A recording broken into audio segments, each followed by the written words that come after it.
میرے نبی پاک علیہ السلام نے فرمایا اگر تو رب پہ بھروسہ کرے گا نا تو جس طرح پرندے صبح بھوکے نکلتے ہیں گھونسلوں سے، نہ انہیں پتا ہوتا ہے کس دفتر میں جا کے بیٹھنا ہے، نہ یہ خبر ہوتی ہے کہ مزدوری کہاں کرنی، نہ یہ انہیں پتا ہوتا ہے کہ میرا رزق کہاں ہے، وہ نکل آتے ہیں اللہ کے بھروسے پہ۔ نکلنا تیری ذمہ داری ہے، نکلنا۔ وہ نکل آتے ہیں اللہ کے بھروسے پہ۔ فرمایا جب نکل آتے ہیں شام کو واپس لوٹتے ہیں تو اللہ انہیں پیٹ بھر کے روزی عطا کرتا ہے۔ بھروسہ ذات خدا پہ، بھروسہ اللہ کی ذات پہ، رب کریم کی ذات پہ۔ بندوں پہ لوگ بھروسہ کرتے ہیں، دنیا داروں پہ، سیاستدانوں پہ، وڈیروں پہ، پھر بھروسے ٹوٹتے ہیں۔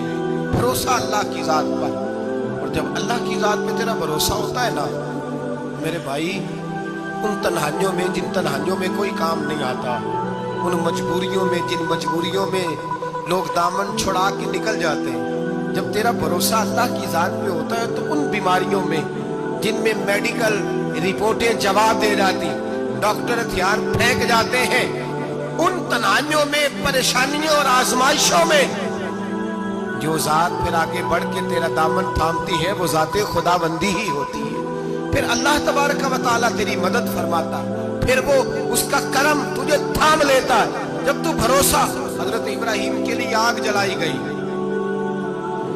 80-100 کسی نے کہا 80,000 فٹ اونچی آگ، دائیں بائیں آگ ہی آگ، اتنی بڑی آگ کہ سمیٹی نہ جائے، پرندہ گزرے تو گر جائے۔ حضرت ابراہیم کو آگ میں ڈالا جانے لگا، کوئی ساتھی نہیں، کوئی پیارا نہیں، کوئی دوست نہیں، کوئی بھائی نہیں، کوئی امتی نہیں، کچھ بھی نہیں، اکیلے۔ منجنیق بنائی گئی، اس منجنیق میں رکھ کے پھینکا جائے گا۔ حضرت ابراہیم کو رکھا گیا، جب منجنیق میں رکھ دیا تو حضرت جبریل حاضر ہوئے، کہنے لگے ابراہیم کوئی ضرورت ہو تو میں حاضر ہوں، ایک پر ماروں گا، آگ ساری ان کی طرف کر دوں گا۔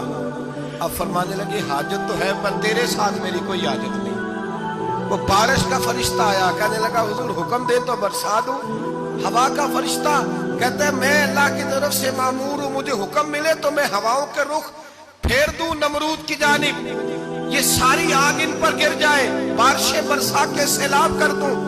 تو حضرت ابراہیم کہنے لگے مجھے کسی کی حاجت ہی نہیں۔ فرمایا ٹھیک ہو گیا، جیسے وہ چاہتا ہے میں تیار ہوں۔ حضرت جبریل امین عرض کرنے لگے حضور میں آیا ہوں، مجھے حکم دے۔ فرمایا کوئی ضرورت نہیں تیری، آپ جائیے۔ کہنے لگے پھر رب سے دعا ہی کر لیں۔ تو حضرت ابراہیم کی آنکھوں میں 2 آنسوں کے قطرے چمکے، فرمانے لگے رب کو نہیں پتا اس کا خلیل کس حال میں ہے، وہ نہیں جانتا، میرا مالک ہے، میرا رب ہے، میری پیشانی اس کے سجدے کی لذت سے آشنا ہے، میں صرف اس کی بارگاہ میں جھکتا ہوں۔ جب مالک وہ ہے، رازق وہ ہے، پیدا کرنے والا وہ ہے، دینے والا وہ ہے، سننے والا وہ ہے، تو پھر مجھے پڑھ کر سنانے کی حاجت نہیں۔ جبریل آپ جائیے، میرا بھروسہ اللہ کی ذات پہ ہے، میں جانوں اور میرا خدا جانے، بیچ میں کوئی نہیں آئے گا۔ حضرت سیدنا اور پھر اللہ تبارک و تعالیٰ کے نبی کا بھروسہ تھا تو پھر آزمایا گیا ان کا بھروسہ۔ یہ نہیں کہ آگ پھینکنے سے پہلے بجھ گئی، بلکہ تمام کتابیں اٹھائیے، آگ میں ایک دفعہ گرنا پڑا، آگ کے اندر جھونس دیے گئے، ڈال دیے گئے۔ جب آگ میں گرے ہیں پھر آواز آئی ہے یا نار کونی بردم و سلاما علی ابراہیم، اے آگ اب تو ابراہیم کے لیے سلامتی والی بھی ہو جا اور ٹھنڈی بھی ہو جا۔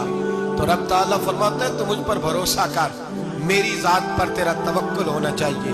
من یتوکل علی اللہ فہو حسبہ، تو میری ذات پر بھروسہ کر، میں تیری دنیا بھی اچھی کر دوں گا، تیری آخرت بھی اچھی کر دوں گا۔ توحید باری تعالیٰ کا مطلب یہ ہے کہ اپنے آپ کو اپنے رب کے حوالے کر دیں، اپنے آپ کو اپنے، توحید کا مطلب یہ ہے کہ اپنے آپ کو اپنے رب کے بس اس کے حوالے کر دیں، وہ جس طرح چاہے اس طرح کرے، جو ہمارے لیے فیصلہ کر دے اس پہ سر تسلیم خم ہے، جو مزاج یار میں آئے اس پر دیکھیں نا، حضرت ابو بکر جناب عمر عثمان غنی مولا علی یہ خلفاء بنے، باقی صحابہ میں سے کوئی شخص بھی اس مسند پہ آیا کوئی نہیں آیا۔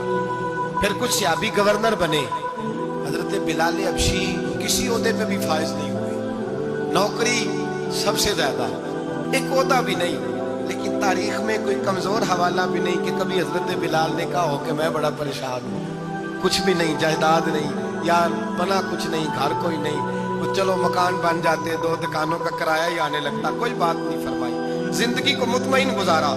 وہ حضرت بلال کہنے لگے جو میرا مقام ہے وہ تو کسی اور کا ہے ہی نہیں، وہ تو کسی اور کا ہے ہی نہیں۔ صحابی جہاں بھی تھے وہ کہتے تھے حوالے کر دیا اپنے آپ کو اپنے رب کے۔ حضرت فاطمہ بنت قیس ایک صحابیہ تھی، ان کے خامد کا وصال ہو گیا، ایک امیر آدمی کا رشتہ بھی آیا، اور نبی پاک صلی اللہ علیہ وسلم کے غلام اسامہ بن زید کا رشتہ بھی آیا۔ یہ اسامہ غریب بھی تھے، غریب تھے، غلام بھی تھے، رشتہ آیا۔ اب انہوں نے حضور کی رضا دریافت کی تو نبی پاک کا جھکاؤ غلام اسامہ کی جانب تھا۔